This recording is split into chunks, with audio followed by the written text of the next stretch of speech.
जहां Israel Hamas जंग का यमन फ्रंट अब धधकता हुआ नजर आ रहे हैं। कुछ ऐसा हुआ है जिसने बड़ी हलचल मचाकर रख दी है। एक ब्रिटिश जहाज को अगवा कर लिया गया है और इसे महायुद्ध का आगाज बताया जा रहा है। यह ब्रिटिश जहाज भारत आ रहा था, लेकिन रास्ते में ही हूती विद्रोहियों ने इसे लाल सागर में अगवा कर लिया। आपके साथ मैं हूं समीर अब्बास, मेरे साथ रवि मिश्रा मौजूद हैं और इस वक्त की इस सबसे बड़ी खबर पर अब हम आपको देने जा रहे हैं कुछ बड़ी अपडेट्स। लाल सागर से ब्रिटिश कार्गो शिप हाईजैक किया गया है। यमन के हूती विद्रोहियों ने जहाज को किया हाईजैक। इस वक्त की बैटल ऑफ गाजा से जुड़ी सबसे एक्सप्लोसिव खबर आपके सामने है। क्रू मेंबर के साथ जहाज पर 25 लोग सवार थे और इस ब्रिटिश जहाज को कर लिया गया है अगवा। बिल्कुल, और देखिए नेतन्याहू ने ईरान की साजिश बताया है इसे। आईडीएफ का दावा, शिप इजराइल का नहीं तुर्की से भारत जा रहा था यह शिप। आईडीएफ ने यह दावा किया और इसी दौरान इस शिप को अगवा किया गया है। और अब आपको अगवा हुए मालवाहक जहाज की तस्वीर दिखाते हैं। ये वही मालवाहक जहाज है जिसको हूती विद्रोहियों ने लाल सागर से अगवा कर लिया है। मालवाहक जहाज के अगवा होने के बाद की यह तस्वीर है। वीडियो में आप देख सकते हैं ब्रिटिश मालवाहक जहाज गैलेक्सी को हूती विद्रोहियों ने अगवा करके यमन के हुदैदा शहर के करीब रखा है। हुदैदा शहर के पास इस जहाज को, इस शिप को रखा गया है।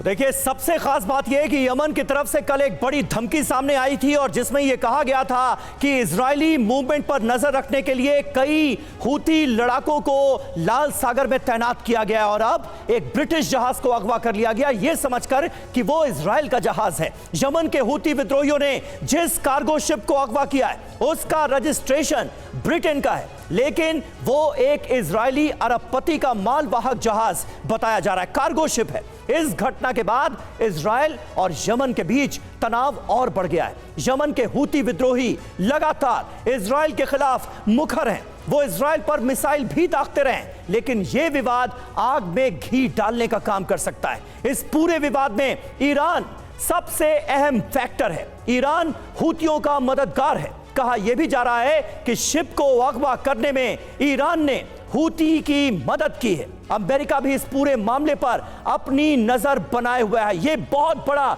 मामला है, ब्रिटिश जहाज है और ऐसे में ब्रिटेन का आने वाले वक्त में रुख क्या होगा हूती रिबल्स के लिए, यह भी देखना होगा। बिल्कुल समीर, और देखिए जमीनी मोर्चे के साथ अब समुद्री मोर्चे पर भी बड़ी जंग भड़क सकती है और इसकी वजह है हूती विद्रोहियों की कार्गो शिप अगवा करने की यह साजिश।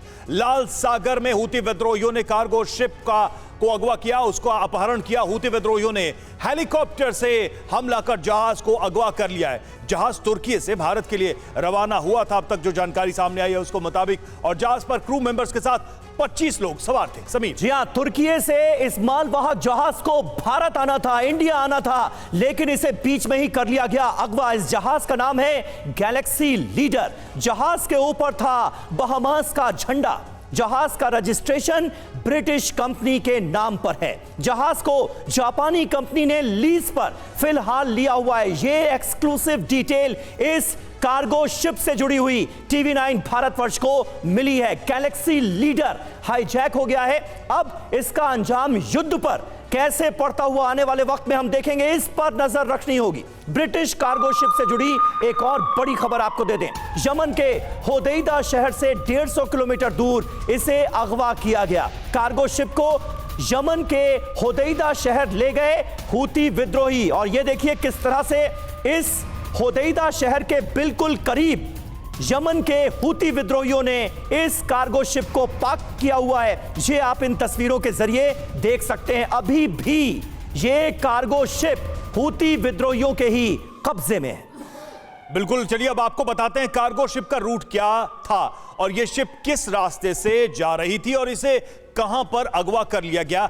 मैप के माध्यम से यह जानकारी हम आप तक का पहुंचाने जा रहे हैं। मानचित्र में हम आपको दिखाने की कोशिश करेंगे कि किस तरीके से इस शिप को अगवा किया गया। अब देखिए इजराइल की पोजीशनिंग आप देख रहे हैं, ये रेड सी का एरिया है और ये मालवाहक जहाज समीर यहां से ये मूव कर रहा था और इसी जगह पर, इसी पॉइंट पर रेड सी में इसे अगवा कर लिया। बिल्कुल यहां से इसे अगवा किया जाता है और यमन का होदेइदा शहर है जहां पर बिल्कुल करीब समंदर में लाकर इसे पार्क कर दिया जाता है। हूती विद्रोहियों ने इस जहाज को, जो कि ब्रिटिश जहाज है, क्यों अगवा किया? सबसे पहला सवाल आपके जहन में यही आ रहा होगा। इसका जवाब यह है कि वो ये जानते ही नहीं थे कि यह ब्रिटिश जहाज है। उनको लगा कि यह इजराइल से आ रहा है तो इजराइल का जहाज होगा और हूती रिबल्स ने इसे अगवा करके यमन के पास पहुंचा दिया। अब होगा क्या? क्योंकि अब यह जानकारी सामने आ चुकी है कि यह ब्रिटिश जहाज है। यह देखने वाली बात है। सैटेलाइट ट्रैकिंग डेटा से पता चलता है कि मालवाहक जहाज गैलेक्सी लीडर को जिस वक्त अगवा किया गया वो सऊदी अरब के जेद्दा के दक्षिण पश्चिम में लाल सागर में यात्रा कर रहा था और इसे हूती रिबल्स ने अगवा कर लिया। दो खास मेहमान हमारे साथ इस वक्त मौजूद हैं। मेजर जनरल संजय स्वाय हमारे साथ मौजूद हैं और air vice marshal OP Tiwari साहब हमारे साथ मौजूद हैं। क्या लगता है स्वाय साहब आपको इसका अंजाम क्या हो सकता है? क्योंकि समझकर तो यही अगवा किया गया कि यह इजराइल का कार्गो शिप है, लेकिन निकला यह ब्रिटेन का। अभी भी कब्जे में किसके है? हूती विद्रोहियों के है। अब ब्रिटेन क्या करेगा या बाकी सारे देशों का इन्वॉल्वमेंट इस घटना को लेकर क्या होगा? क्या अंदाजा लगा रहे हैं? समीर, ऐसा है कि हूती तो काफ़ी दिनों से कोशिश कर रहे हैं, जिस प्रकार जब से हमास और इजराइल का युद्ध शुरू हुआ है, कभी मिसाइल फायर कर रहे हैं, कभी ड्रोन फायर कर रहे हैं, कुछ ना कुछ इजराइल को तंग करने की कोशिश कर रहे हैं। बल्कि ये भी खबर है कि कुछ शायद हूती लड़ाके हिजबुल्लाह की तरफ या जॉर्डन की तरफ से शायद वेस्ट बैंक की तरफ भी आने की कोशिश कर रहे थे। तो ये सब बातें देखते हुए अगर इस तरह का उन्होंने इजराइल के खिलाफ हाईजैक किया है, इसको अगवा किया गया है, तो इसमें मुझे कोई हैरानी नहीं है। इजराइल का समझ के अगवा किया है। देखिए, रेड सी एक बहुत इंपॉर्टेंट ट्रेड रूट है इजराइल के लिए और बाकी जो आसपास के देश हैं, सिनाई, इजिप्ट, जॉर्डन, इन सब के लिए काफ़ी इंपॉर्टेंट ट्रेड रूट है। इसके ऊपर अगर इस तरह की वारदात होती है तो दुनिया के लिए काफ़ी संकट का समय आ जाता है और ये हो सकता है कि इस प्रकार से जो हरकत देखते हुए अगर इन्होंने जल्दी नहीं छोड़ा तो फिर हो सकता है ब्रिटिश की नेवी, यूएस की नेवी पहले वहाँ मौजूद है और बाकी कुछ नेवी भी वहाँ पर अपने शिप्स भेजे ताकि इस तरह की कार्रवाई ना हो और इसको छुड़ाने के लिए हूती के ऊपर प्रेशर बनाया जाए, क्योंकि बड़ा इंपॉर्टेंट है। क्योंकि अगर वो नहीं छोड़ते हैं तो ये युद्ध नेक्स्ट लेवल पर चला जाता है। बिल्कुल, यानी आप मानते हैं कि इस युद्ध के ठीक बीचों बीच एक बड़ा प्रोवोकेशन साबित हो सकता है, उकसावे वाली कार्रवाई साबित हो सकती है। इजराइल और हूती के बीच पहले से ही तनाव चल रहा है और अब शिप हाईजैकिंग के बाद यह तनाव बढ़ सकता है। हूती विद्रोही लगातार तैयारियों में जुटे हुए हैं। हूती की मरीन ब्रिगेड ने यह वीडियो जारी किया है। हूती विद्रोहियों ने ड्रिल का वीडियो जारी किया है। तो देखिए, ये मरीन फौज का वीडियो भी जारी किया गया है यमन के हूती रिबल्स की तरफ से और बताने की कोशिश ये कि हमारे पास भी प्रोफेशनल लोग मौजूद हैं। गैलेक्सी लीडर जहाज पर आईडीएफ का इस बीच एक बड़ा खुलासा सामने आया है। ये क्या है ये आपको बता दें। गैलेक्सी लीडर जहाज पर आईडीएफ क्या कह रही है? गैलेक्सी लीडर इजरायली जहाज नहीं है, एक तो ये क्लियर किया गया है जैसा कि हमने आपको पहले बताया। हूती विद्रोहियों ने जहाज को हाईजैक किया है, ये इजरायली डिफेंस फोर्सेस ने भी कंफर्म किया है। जहाज में कई देशों के नागरिक मौजूद हैं। देखिए, ये नई जानकारी निकलकर सामने आ रही है। कई देशों के नागरिक इस मालवाहक जहाज पर मौजूद हैं। कौन कौन से देश हैं रवि? देखिए, बिल्कुल, यूक्रेन, बुल्गारिया और मैक्सिको के 25 नागरिक इस जहाज पे मौजूद हैं। ये वो देश यूक्रेन, बुल्गारिया और मैक्सिको। ईरान की ओर से अंतरराष्ट्रीय जहाज पर हमला हुआ है, ये आरोप लगा रहे हैं नेतन्याहू। यानी कि इसमें देखिए ईरान को भी ड्रैग कर रहे हैं क्योंकि हूतियों के पीछे कौन हूती विद्रोहियों के पीछे है ईरान। और हाईजैक से पहले हूती विद्रोहियों ने इजरायल को चेतावनी दी थी और लगातार वो मैसेजिंग कर रहे थे। इजरायल के सभी जहाजों को निशाना बनाया जाएगा, ये हूती विद्रोहियों ने पहले ही कह दिया था समीर। जी हां, और अब ये एक्शन सामने आया है। पहले धमकाया और उसके बाद जहाज को कर लिया अगवा। ये अपने आप में बहुत इंपॉर्टेंट है। इसका नतीजा क्या होगा इस पर नजर रखनी होगी, क्योंकि ये बड़ा दुस्साहस किया गया है हूती विद्रोहियों की तरफ से। इजरायल ने आरोप लगाया है कि मालवाहक शिप को अगवा करने में ईरान ने हूती विद्रोहियों की मदद की है।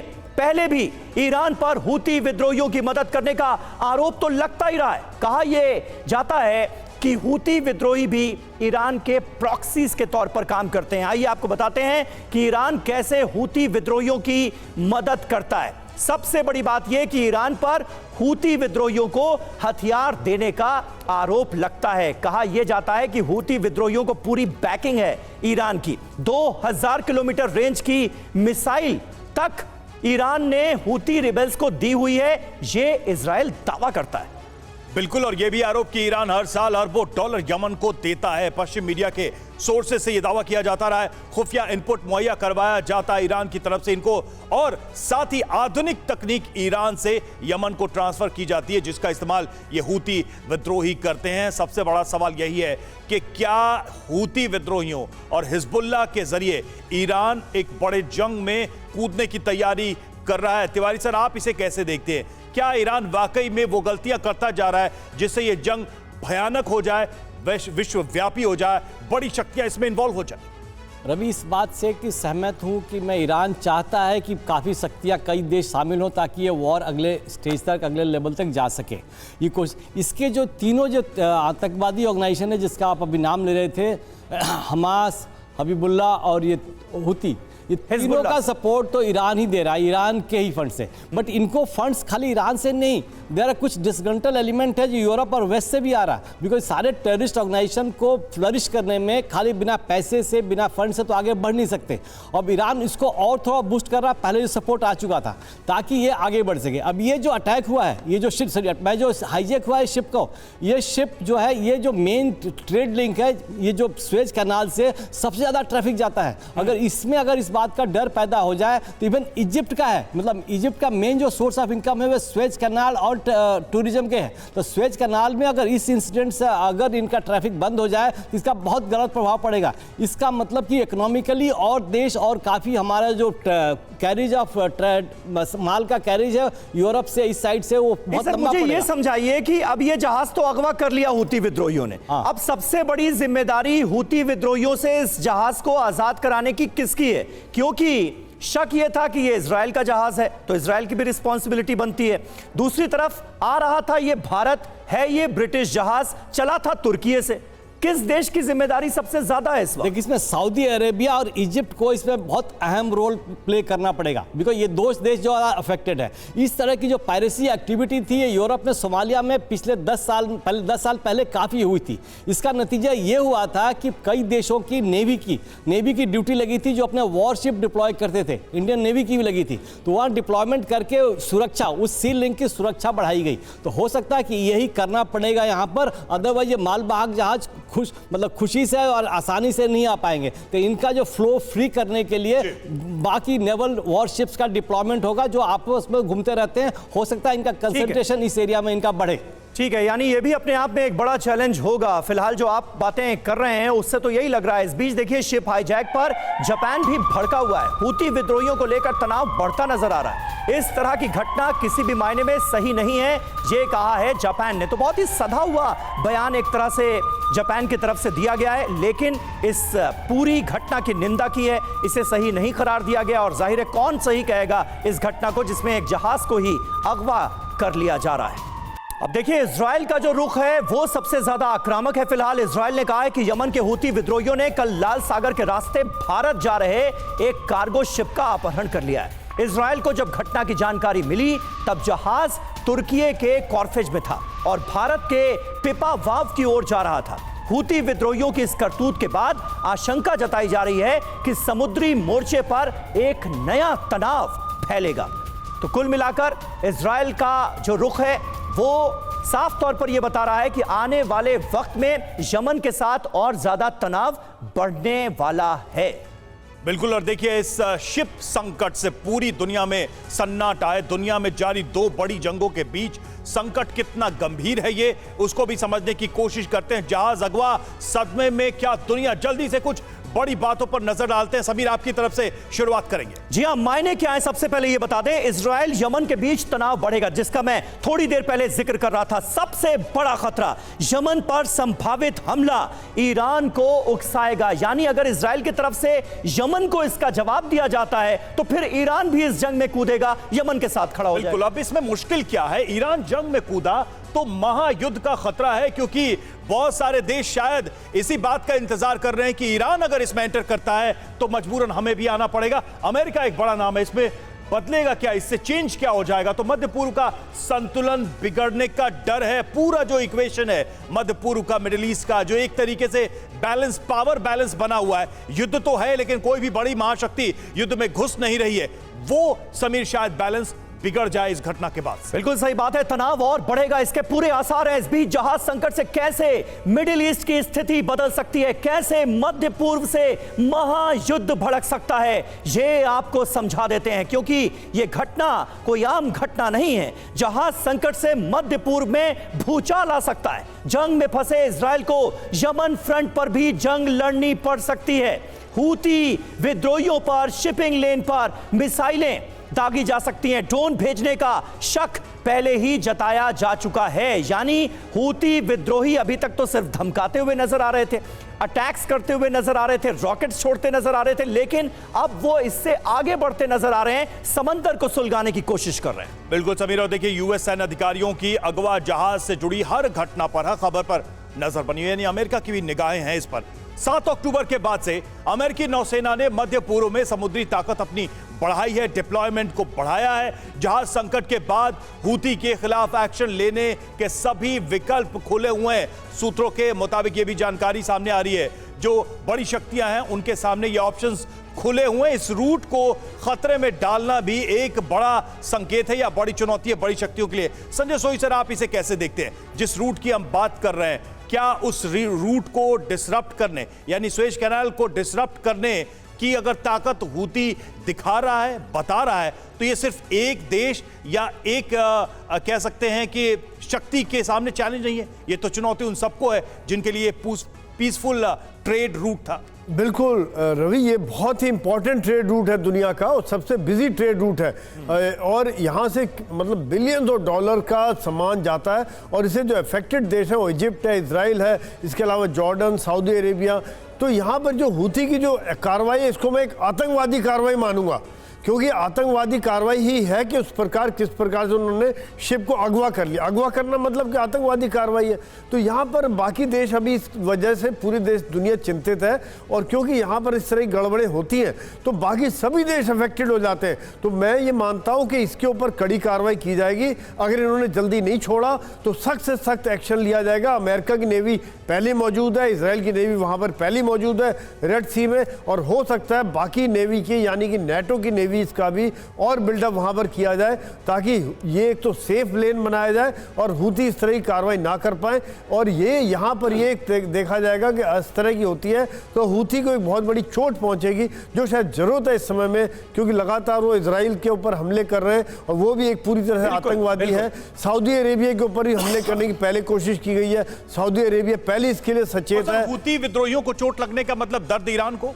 बिल्कुल, क्योंकि ये पूरी तरह से ईरान समर्थित है, शिया ऑर्गेनाइजेशन है, और देखा जाए तो इन्होंने पहले भी सऊदी अरेबिया के ऊपर भी 2-3 बार हमले करने की कोशिश की। इनकी ऑयल रिफाइनरी को काफ़ी डैमेज किया था 2019 में, और वाकई में बिल्कुल और यही वजह है कि इजराइल और ईरान के बीच भी तनाव बढ़ता हुआ हम सीधे तौर पर देख रहे हैं इस घटना के सामने आने के बाद। और इस बीच मिडिल ईस्ट में चिंताजनक हालात हैं। इजराइल और हूती विद्रोहियों के बीच तनातनी बढ़ती जा रही है। मिसाइल हमलों के बाद शिप हाईजैक, इजराइल की लगातार बढ़ रही हैं चुनौतियां। तो देखिए, इजराइल के सामने भी चुनौती पेश करने की कोशिश हूती विद्रोहियों की तरफ से इस वीडियो के जरिए इजराइल को संदेश देने का प्रयास किया गया, और तनातनी बढ़ती ही जा रही है दोनों के बीच से। मिडिल ईस्ट में अगर ये टकराव बढ़ता है तो स्थिति और गंभीर होती जाएगी।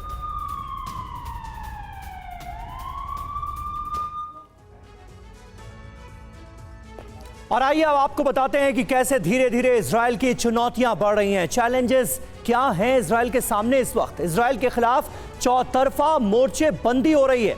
कैसे इसका सामना करेगा इजराइल? चक्रव्यूह है एक तरह का। ये देखिए, एक तरफ हमास के साथ 44 दिनों से जंग जारी है, तो दूसरी ओर इजराइल के दुश्मनों को ईरान रिवोल्यूशनरी गार्ड्स की मदद मिल रही है। ईरानी हथियार मिल रहे हैं बड़े पैमाने पर। इसके अलावा इजराइल के खिलाफ इराक के कातिब हिजबुल्लाह ने भी मोर्चा खोल रखा है और इजराइल का साथ देने के लिए अमेरिकी सेना को निशाना बना रहा है। इराक सीरिया में अब तक अमेरिकी बेस पर 60 से ज्यादा हमले करवाए गए। तो वहीं लेबनान बॉर्डर पर आप जानते ही हैं, पहले ही हिजबुल्लाह से सीधी जंग चल रही है। हिजबुल्लाह एक बड़ी चुनौती बना हुआ है। इसके साथ ही फिलिस्तीन इस्लामिक जिहाद PIJ ये संगठन भी इजराइल पर हमलावर है, हमास के साथ खड़ा हुआ है। और अब इस लिस्ट में हूती विद्रोहियों के शामिल होने से इजराइल के सामने बहुत बड़ा चैलेंज खड़ा हो गया है। तो ये अपने आप में बहुत इंपॉर्टेंट है। संजय सोई साहब, ये जो तस्वीर हम दिखा रहे हैं, एक तरह के चक्रव्यूह में इस वक्त इजराइल घिरा नजर आता है। इस चक्रव्यूह से कैसे बाहर निकलेगा, कैसे इजराइल की सेफ्टी सिक्योरिटी ये इंश्योर की जाएगी, ये क्या बड़ा सवाल है क्या, जिसका जवाब देना फिलहाल बेंजामिन नेतन्याहू के लिए मुश्किल है। नहीं, बिल्कुल समीर, देखा जाए तो इस समय में इजराइल का एग्जिस्टेंस का सवाल चल रहा है। पिछले 1.5 महीने जब से लड़ाई चल रही 7 अक्टूबर के बाद से, तो जो हमला हुआ था उसके बाद से अगर चाहे देखा जाए तो हिजबुल्लाह, हूती और ईरान का पीछे से सपोर्ट देखते हैं, वाकई में एक बहुत बड़ा चैलेंज है। और इसको किस प्रकार से डील किया जाए, क्योंकि अगर आज देखा जाए तो अमेरिका की सपोर्ट ना हो, अमेरिका से रोज हथियार और एमिशन ना मिले, तो इजराइल के पास सब खत्म हो चुका है, एक दिन में लड़ाई कायम नहीं रह सकती। तो यहाँ पर एक अमेरिका की भी बहुत मदद है, लेकिन जिस प्रकार से वो लड़ाई लड़ रहे हैं, एक तरीके वाइज लड़ रहे हैं, तरीके से लड़ रहे हैं। हिजबुल्लाह की साइड में उन्होंने होल्डिंग रखा हुआ है, हूती की तरफ भी उन्होंने होल्डिंग रखा हुआ है। इस समय में फुल फ्लेज ऑपरेशन वो हमास की तरफ चला रहे हैं, और हमास की तरफ हमले चलाते हुए तब वो बाद में इन दोनों को डील करेंगे। लेकिन अभी देखा जाए तो उन्होंने अपना फोकस हमास को डिस्ट्रॉय करने का रखा हुआ है। बिल्कुल, और बार बार इस बात को दोहरा भी रहे हैं। और इस बीच गाजा को मदद भेजने का फ्रांस का ऐलान, गाजा को मेडिकल सप्लाई भेजी जाएगी, ये कहा है मैक्रोन ने। मरीजों को गाजा से निकालने में भी हम मदद करेंगे, ये फ्रांस का रुख सामने आया है। मैक्रोन ने कहा है कि मेडिकल सप्लाई भी भेजी जाएगी गाजा को, और गाजा में जो मरीज इस वक्त गंभीर हालत में हैं, जिनका अस्पतालों में इलाज भी मुमकिन नहीं हो पा रहा है, उन्हें गाजा से बाहर निकालने की कोशिश भी करेगा फ्रांस। अगली खबर, फिलिस्तीनी छात्रों को बड़ी मदद। तुर्की, मलेशिया से बड़ी राहत मिली है। फिलिस्तीनी छात्रों की फीस माफ की गई। फिलिस्तीन सरकार ने शुक्रिया कहा इसके लिए। और इस बीच अहम खबर है, 31 और फ्रांस के राष्ट्रपति मैक्रोन ने की नेतन्याहू से बात। मैक्रोन ने नेतन्याहू से फोन पर बात की। पिछले दिनों मैक्रोन के बयान पर हुआ था बड़ा विवाद। मैक्रोन की फिलिस्तीनी अथॉरिटी के पीएम महमूद अब्बास से बात। अब्बास ने 7 अक्टूबर की घटना की निंदा की है।